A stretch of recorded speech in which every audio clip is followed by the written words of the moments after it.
Di saat dunia sudah diambang kehancuran, hanya ada satu tempat yang memiliki sumber daya yang sangat banyak, yaitu Green Place. Saat salah seorang anak sedang mencari makanan, ia melihat ada sebuah geng yang mencoba menjarah kawasan mereka. Sang Furiosa kecil pun mencoba memotong selang bensin motor para geng ini. Namun sayang aksinya ketahuan dan kini Furiosa kecil dalam masalah. Ia meniup peluit untuk memberikan kode kepada warga desa kalau ia dalam masalah. Akhirnya ibunya pun segera menyusul Furiosa. Tentu saja karena Furiosa dianggap sangat berharga karena berasal dari kawasan yang berlimpah sumber daya, ia pun dibawa oleh geng tersebut. Ibunya masih berusaha mengejar dengan kudanya. Begitu juga dengan teman ibunya yang terus menembak para gangster itu menggunakan sniper. Satu persatu gangster itu pun berhasil dilumpuhkan dan ibu Furiosa menggunakan motor gangster itu untuk lanjut mengejar. Furiosa dibawa kabur semakin jauh oleh para gangster ini. Ibunya tidak menyerah dan terus berusaha mengejar. Salah satu gangster pun ada yang terkena lagi sniper. Di saat dunia yang sudah diambang kehancuran seperti ini, tentu saja sumber daya sangat berharga bagi mereka. Para gangster ini membawa bensin dan ban cadangan untuk kembali ke markas mereka. Namun mereka tidak sadar kalau Furiosa sudah menggigit selang bensin. Hingga saat hari mulai gelap, motor gangster ini mogok. Karena mereka tetap bersikeras ingin membawa Furiosa untuk menarik simpati bos mereka, para gangster ini malah bertengkar dan tidak sadar kalau Furiosa sudah melarikan diri. Namun sayang,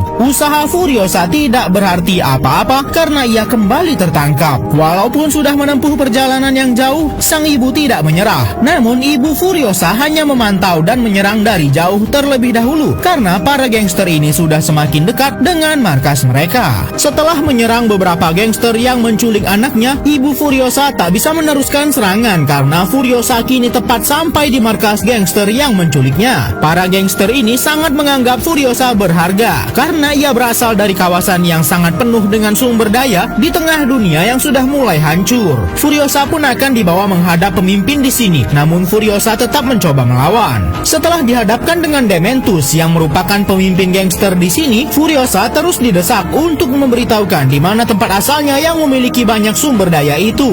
Namun tidak ada satu kata pun yang keluar dari mulutnya demi melindungi semua keluarganya. Akhirnya Furiosa pun ditahan terlebih dahulu sampai ia mau memberitahukan tempat asalnya. Wanita ini tidak akan menyerah untuk menyelamatkan anaknya yang sedang diculik walaupun badai pasir sedang menerjang. Salah satu penjaga pun berhasil dilumpuhkan dan kini Furiosa sudah ditemukan oleh ibunya. Namun saat akan menyerang penjaga terakhir, ibu Furiosa malah kasihan. Dan saat Furiosa sudah berhasil kabur, wanita penjaga tadi malah jadi cepu. Sampai pergerakan Furiosa dan ibunya ketahuan oleh para gangster lain, begitu juga dengan pemimpin Dementus. Pasukan gangster yang dipimpin oleh Dementus sudah semakin dekat dengan Furiosa. Bukannya kabur menjauhi kawasan Dementus, ibu Furiosa malah berhenti dan membiarkan Furiosa untuk pergi seorang diri. Sang ibu pun hanya bermodalkan sebuah sniper menyerang satu persatu pasukan Dementus yang mengarah kepadanya. Karena sudah banyak korban, Dementus pun memerintahkan pasukannya untuk berputar ke arah lain. Furiosa yang mendengar suara tembakan pun terhenti dan setelah melihat ibunya sedang terkepung pasukan Dementus, ia malah kembali menemui ibunya yang kini sudah akan dieksekusi oleh Dementus. Furiosa menyia-nyiakan kesempatannya untuk menyelamatkan diri. Setelah tertangkap lagi, Furiosa kembali dipaksa oleh Dementus untuk menunjukkan rumah mereka yang penuh dengan sumber daya alam. Namun Furiosa dan ibunya tetap tidak mau berkata-kata sedikit pun, sampai akhirnya ibu Furiosa dieksekusi di depan matanya. Kini Furiosa pun harus ikut dengan pasukan Dementus dan terus-menerus menyaksikan kejahatan Dementus di depan matanya. Furiosa yang sudah kehilangan ibunya pun tak bisa lagi berbuat apa-apa. Saat hari mulai gelap, Furiosa pun mencoba menggambar peta untuk kembali ke Green Place, tempat ia berasal di tangannya. Saat Dementus dan gengnya sedang melanjutkan penjarahan di Wasteland, ia tak sengaja bertemu dengan seorang Warboys yang sedang mencari Valhalla. Akhirnya anak buah Dementus pun memaksa Warboys untuk menunjukkan markasnya di mana. Tak berlama-lama, Dementus dan pasukannya pun sampai di markas para Warboys. Tempat ini bernama Citadel dan pemimpin di sini adalah Immortanjo. Inilah pertemuan pertama Immortanjo dengan Dementus. Dementus memaksa Immortanjo untuk menyerahkan semua sumber dayanya dan kekuasaan atas Citadel. Namun Immortan tidak menanggapinya dan menyuruh pasukan Dementus untuk memilih salah satu Warboys untuk melawan mereka. Warboys yang terpilih langsung bersiap dan terjun dari ketinggian ke arah pasukan Dementus. Begitulah cara Immortanjo untuk memperingati Dementus dan pasukannya bahwa para Warboys akan melakukan segalanya untuk melindungi Citadel.